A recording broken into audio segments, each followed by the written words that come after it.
Chapter 10 The Lobster Quadrille. The Mock Turtle sighed deeply and drew the back of one flapper across his eye. He looked at Alice and tried to speak, but for a minute or two, sobs choked his voice.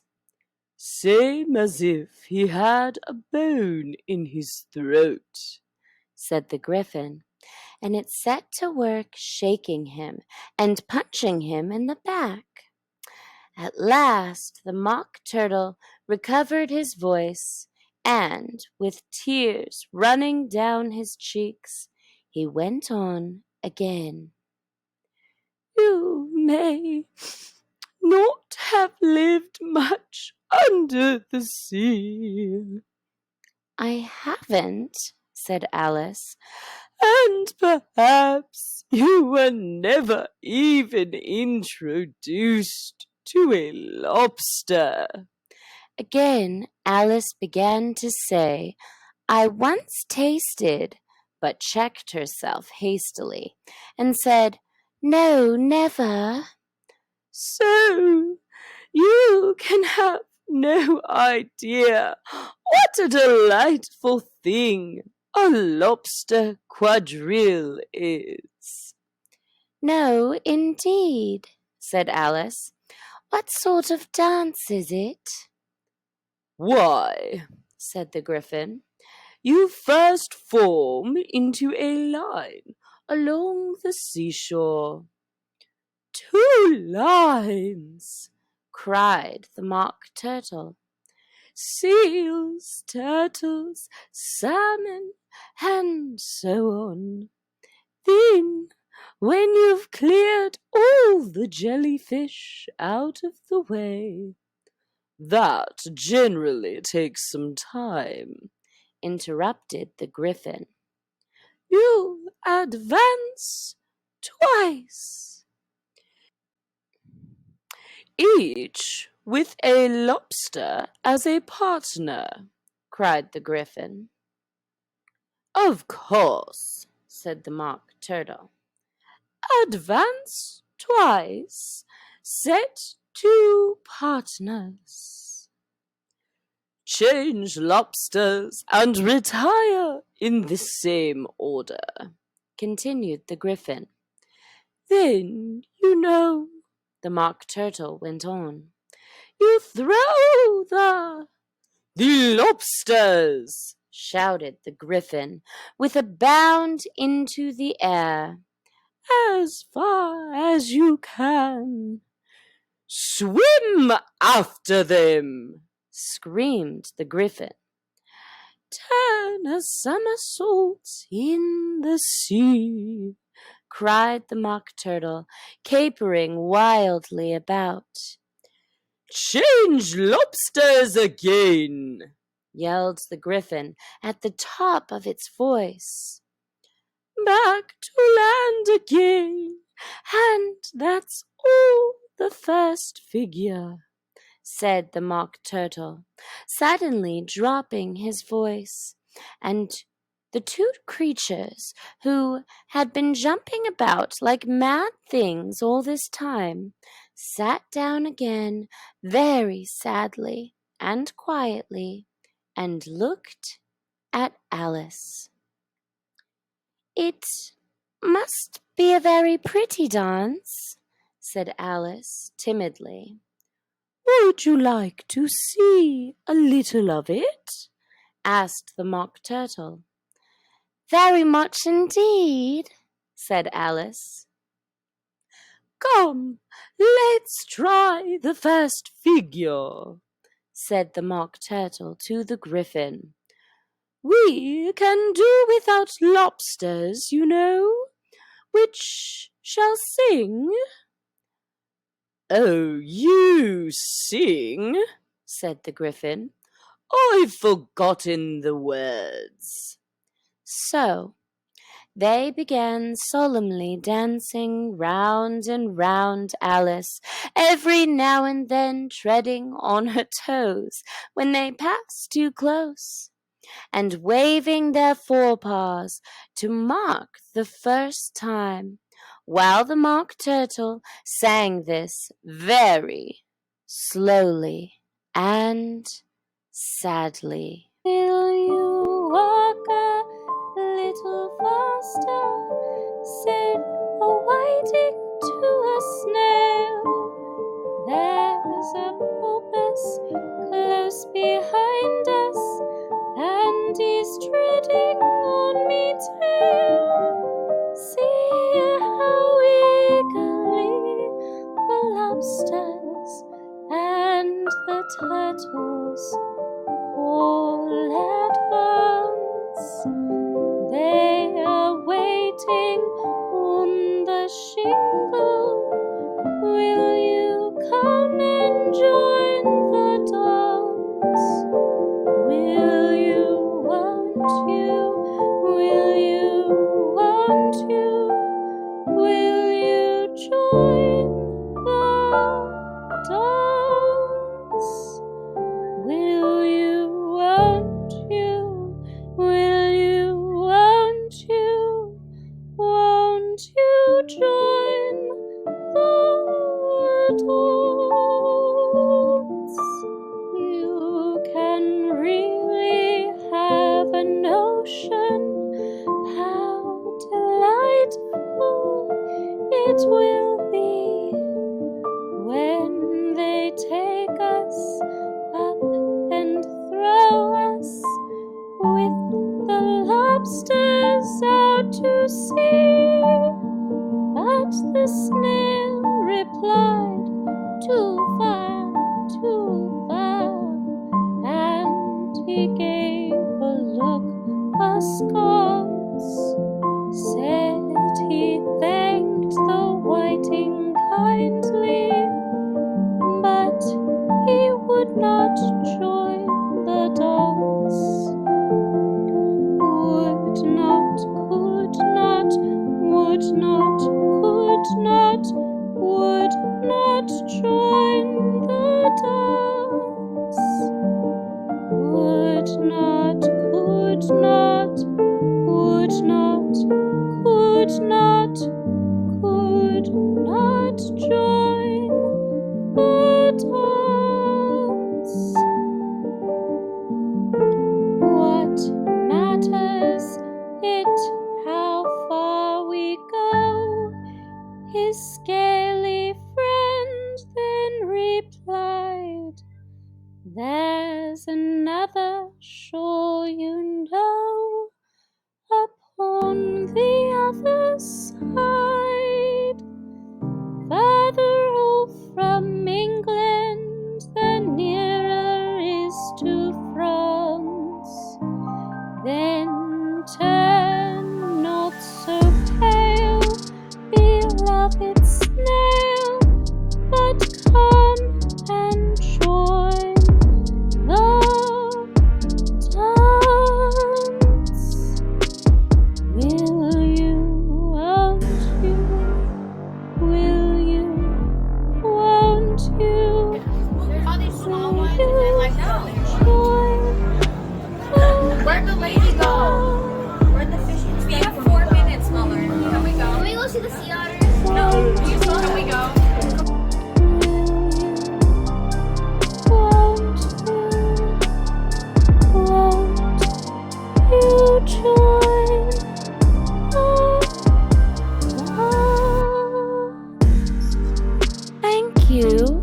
It's a very interesting dance to watch, said Alice, feeling very glad that it was over at last.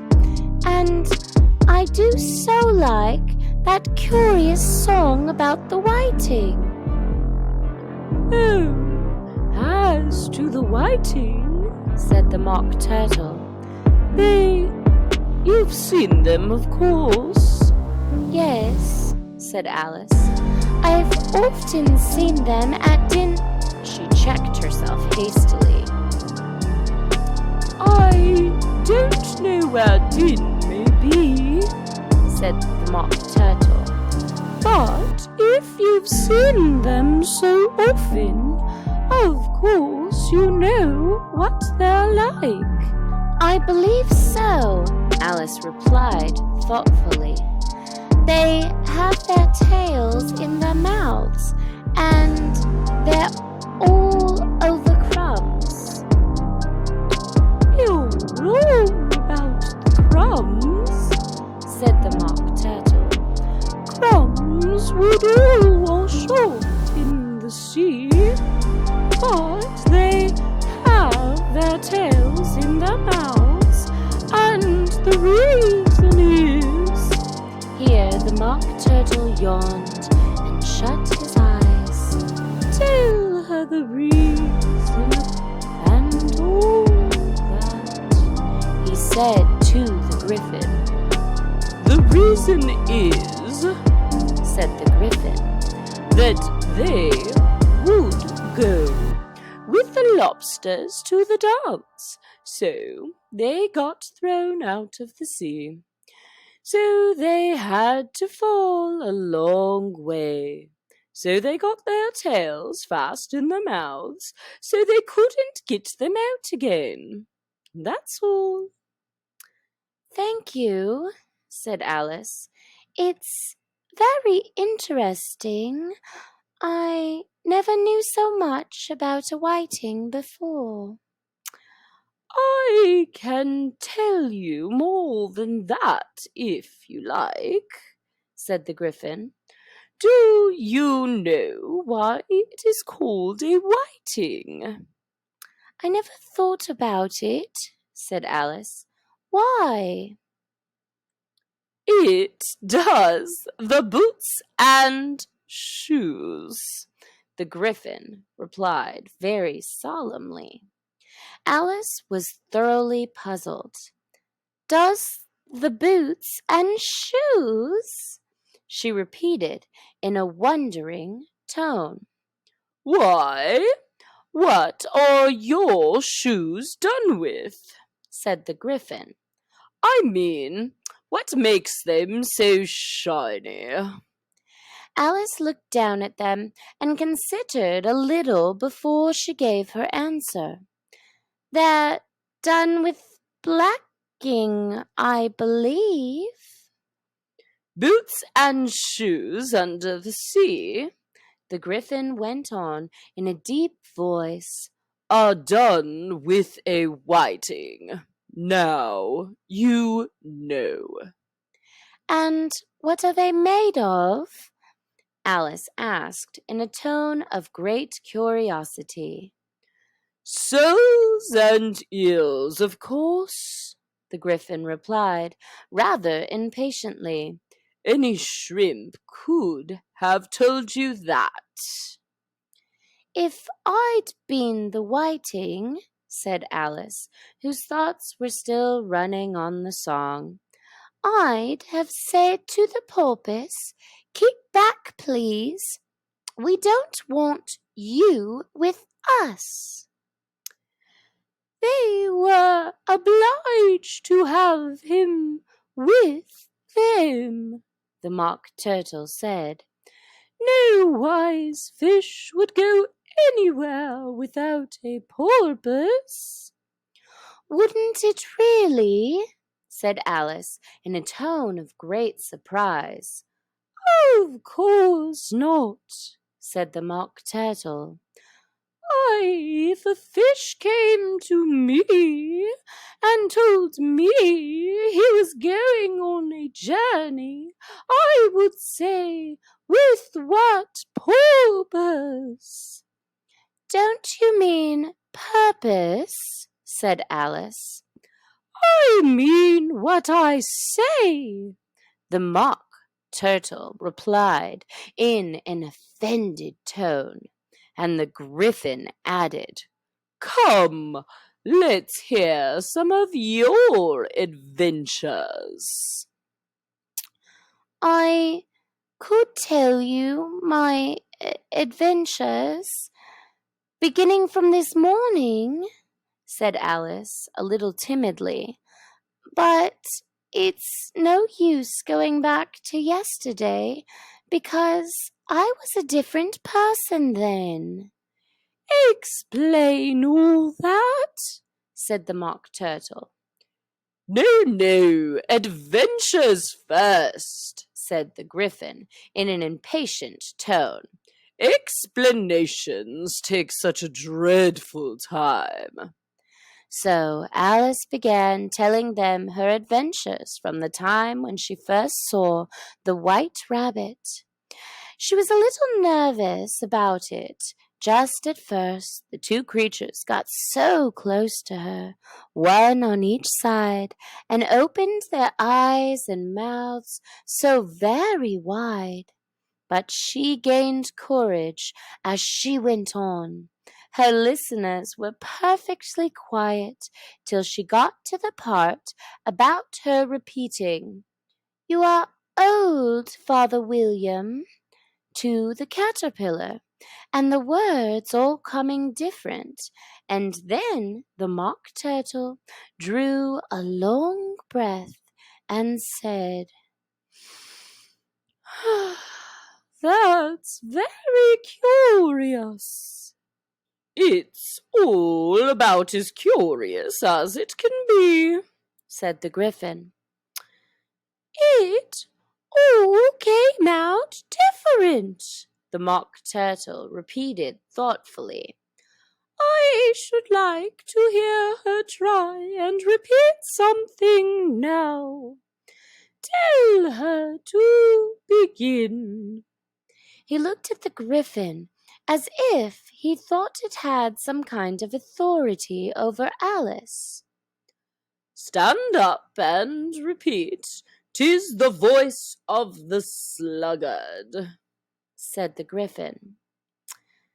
How the creatures order one about, and make one repeat lessons, thought Alice. I might as well be at school at once. However, she got up and began to repeat it, but her head was so full of the lobster quadrille that she hardly knew what she was saying, and the words came very queer indeed. "'Tis the voice of the lobster, I heard him declare. You have baked me too brown, I must sugar my hair. As a duck with its eyelids, so he with his nose trims his belt and his buttons, and turns out his toes." Later editions continued as follows. "When the stands are all dry, he is gay as a lark, and will talk in contemptuous tones of the shark.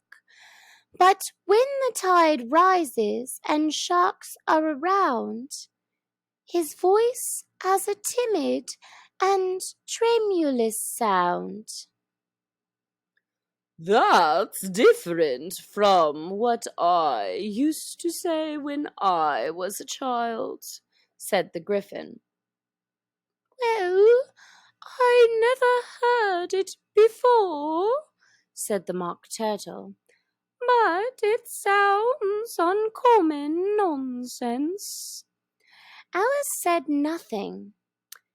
She had sat down with her face in her hands, wondering if anything would ever happen in a natural way again. "I should like to have it explained," said the Mock Turtle.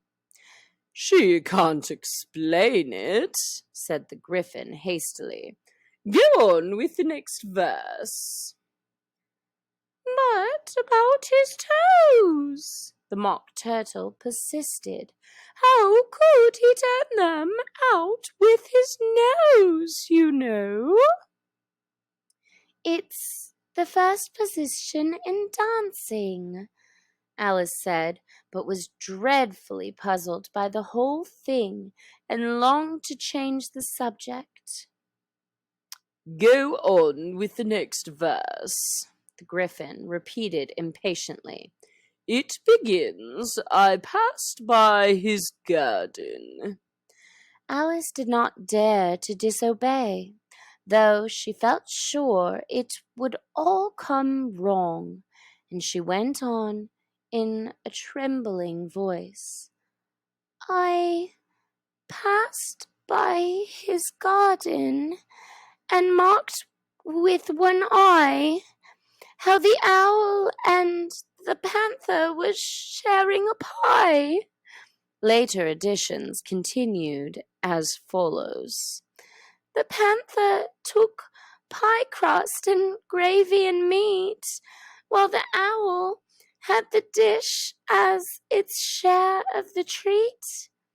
When the pie was all finished, the owl, as a boon, was kindly permitted to pocket the spoon, while the panther received knife and fork with a growl, and concluded the banquet." "What is the use of repeating all that stuff?" the Mock Turtle interrupted. "If you don't explain it as you go on, it's by far the most confusing thing I ever heard." "Yes, I think you'd better leave off," said the Gryphon, and Alice was only too glad to do so. "Shall we try another figure of the lobster quadrille?" the Gryphon went on. "Or would you like the Mock Turtle to sing you a song?" "Oh, a song, please, if the Mock Turtle would be so kind," Alice replied, so eagerly that the Gryphon said in a rather offended tone, "No accounting for taste. Sing her turtle soup, will you, old fellow?" The Mock Turtle sighed deeply and began, in a voice sometimes choked with sobs, to sing this. "Beautiful soup, so rich and green, waiting in a hot tureen. Who for such dainties would not stoop? Soup of the evening, beautiful soup. Soup of the evening, beautiful soup.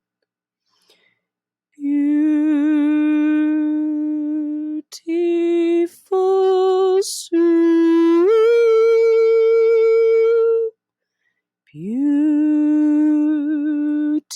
Beautiful soup. Soup of the evening, beautiful, beautiful soup. Beautiful soup, who cares for fish, game, or any other dish? Who would not give all else for 2 pennyworth only of beautiful soup? Pennyworth only of beautiful soup.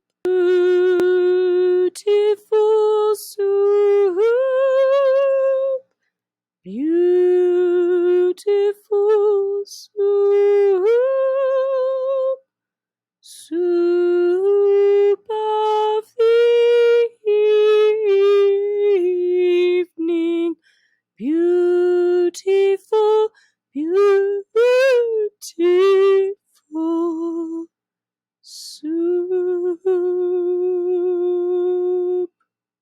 chorus again," cried the Gryphon, and the Mock Turtle had just begun to repeat it when a cry of "The trial's beginning!" was heard in the distance. "Come on," cried the Gryphon, and, taking Alice by the hand, it hurried off without waiting for the end of the song. "What trial is it?"